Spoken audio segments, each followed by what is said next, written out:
Hi all, അസ്സലാമു അലൈക്കും. 1 kg വരുന്ന ചോക്ലേറ്റ് കേക്കും അതിൻ്റെ ഡെക്കറേഷനുമാണ് നമ്മളിവിടെ ചെയ്യുന്നത്. സ്പഞ്ച് ഉണ്ടാക്കുന്ന വീഡിയോ ഞാൻ ഇവിടെ കാണിച്ചിട്ടില്ല. നിങ്ങൾക്ക് വേണമെന്നുണ്ടെങ്കിൽ ഞാൻ അടുത്ത വീഡിയോയിൽ ചെയ്ത് കാണിച്ചു തരാം. ആവശ്യമുള്ളവർ കമൻറ്റ് ചെയ്യുക. ഇന്നലെ രാവിലെ വന്ന ഓർഡറാണ്. വൈകുന്നേരം വേണമെന്നാണ് പറഞ്ഞത്. കസ്റ്റമർ പറഞ്ഞ കറക്റ്റ് ടൈമിൽ തന്നെ നമ്മൾ കേക്ക് ചെയ്ത് കൊടുത്തു. ക്രീം ബീറ്റ് ചെയ്ത് ക്രം കോട്ടിന് ആവശ്യമുള്ള കുറച്ച് ക്രീം മാറ്റി അതിലേക്ക് ചോക്ലേറ്റ് ഗനാഷ് ചേർത്തു. അതിലേക്ക് ക്രീം നമ്മൾ ക്രം കോട്ടിന് വേണ്ടിയിട്ട് ഫില്ലിങ്സ് ചെയ്ത് വെച്ച ക്രീമില്ലേ, ചോക്ലേറ്റ് ഗനാഷ് ആഡ് ചെയ്ത ക്രീം, ആ ക്രീം നമ്മൾ ഫില്ലിങ്സിനും ക്രം കോട്ടിനും കൂടെ ഉള്ളതാണ്. അപ്പോൾ അത് ചേർത്തു. അതിലേക്ക് നമ്മൾ ഫില്ലിങ്സ് ആയിട്ട് കൊടുക്കുന്നത് ചോക്ലേറ്റ് ഗനാഷും മിൽക്ക് മെയ്ഡുമാണ്. അത് രണ്ടും ചേർത്തതിന് ശേഷം കേക്കിൻ്റെ സൈഡ് ഫിനിഷ് ചെയ്യണം. ഫിനിഷ് ചെയ്താൽ നമുക്ക് രണ്ടാമത് കേക്ക് വെക്കുമ്പോൾ അത് നമുക്ക് കറക്റ്റ് ലെവലിൽ വെക്കാൻ വേണ്ടി പറ്റും. നമ്മൾ വീണ്ടും അതുപോലെ രണ്ടാമത്തെ സ്പഞ്ച് വെച്ചു. അതിലേക്ക് ഷുഗർ സിറപ്പ് വെറ്റ് ചെയ്തു. ചോക്ലേറ്റ് ഗനാഷ് സ്പഞ്ചിലേക്ക് ചേർത്തു. ക്രീം വെച്ചു. ചോക്ലേറ്റ് ഗനാഷും മിൽക്ക് മെയ്ഡും ആഡ് ചെയ്തു.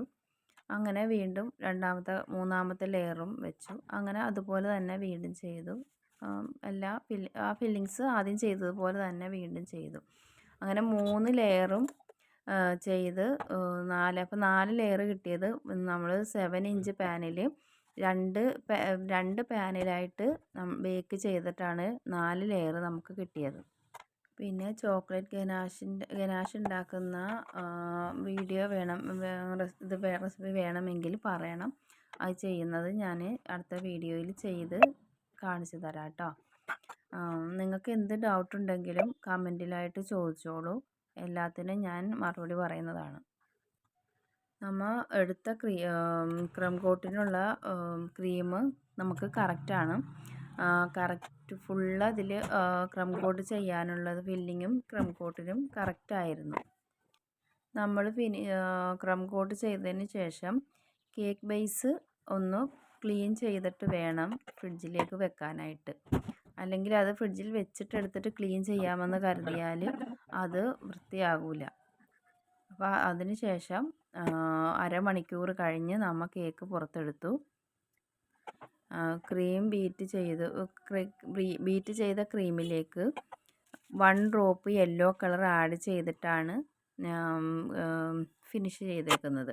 അപ്പോൾ ഫിനിഷ് ചെയ്യുമ്പോൾ നമ്മൾ പൈപ്പിംഗ് ബാഗിൽ ക്രീം ഇട്ട് നമ്മൾ ഫിനിഷ് ചെയ്യുമ്പോൾ നല്ല പെട്ടെന്ന് നമുക്ക് ക്ലിയറായിട്ട് നല്ല ഫിനിഷിങ്ങിൽ നമുക്ക് കേക്ക് നല്ല രീതിയിൽ ഫിനിഷ് ചെയ്തെടുക്കാൻ വേണ്ടി പറ്റും. അത് എളുപ്പം ചെയ്യാനും പറ്റും കേട്ടോ. നമ്മൾ ആദ്യം ചെയ്യുമ്പോൾ കുറച്ച് ബുദ്ധിമുട്ടുകളുണ്ടാവും. എന്നാലും നമ്മൾ പൈപ്പിംഗ് ബാഗ് ചെയ്യുന്നതാണ് സ്പാച്ചില വെച്ചെടുത്ത് ചെയ്യുന്നതിനേക്കാളും ഏറ്റവും നല്ലതും എളുപ്പവും. അടുത്തത് നമ്മൾ റോഡാണ് വരയ്ക്കുന്നത്. റോഡിന് ചോക്ലേറ്റ് ഗനാഷ് വെച്ചിട്ടാണ് റോഡ് വരയ്ക്കുന്നത്. അതിനുശേഷം സൈഡിൽ ബോർഡറായിട്ട് കൊടുക്കുന്നത് വൈറ്റ് ക്രീം വെച്ചിട്ടാണ്.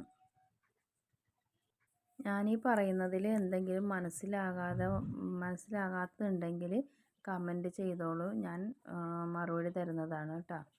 പിന്നെ ക്രീമിൽ നമ്മൾ 2 ഡ്രോപ്പ് ഗ്രീൻ കളർ ആഡ് ചെയ്തിട്ടാണ് നമ്മൾ ഈ പുല്ലിൻ്റെ എഫക്റ്റ് കൊടുക്കുന്നത്.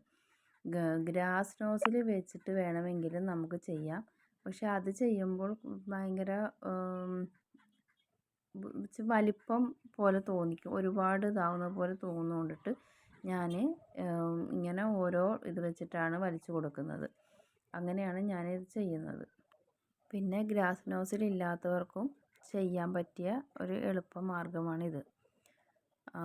അതുകൂടാതെ താഴെ നമ്മൾ പച്ച പുല്ലിൻ്റെ എഫക്റ്റ് കൊടുത്തിട്ടാണ് ബോർഡർ ചെയ്യുന്നത്. അതിനുശേഷം നമ്മളൊരു കാർ കൂടി വെച്ച് കൊടുക്കുന്നുണ്ട്. പിന്നെ ഹാപ്പി ബർത്ത്ഡേ സ്റ്റിക്ക് വെച്ച് ഫോണ്ടനിലാണ് നമ്മൾ നെയിം എഴുതി കൊടുക്കുന്നത്. ഈ വീഡിയോ നിങ്ങൾക്ക് ഇഷ്ടപ്പെട്ടെങ്കിൽ ലൈക്ക്, കമൻറ്റ്, ഷെയർ, സബ്സ്ക്രൈബ് ചെയ്യണേ. നമുക്ക് അടുത്ത വീഡിയോയിൽ കാണാം. ബായ്. അസ്സലാമു അലൈക്കും.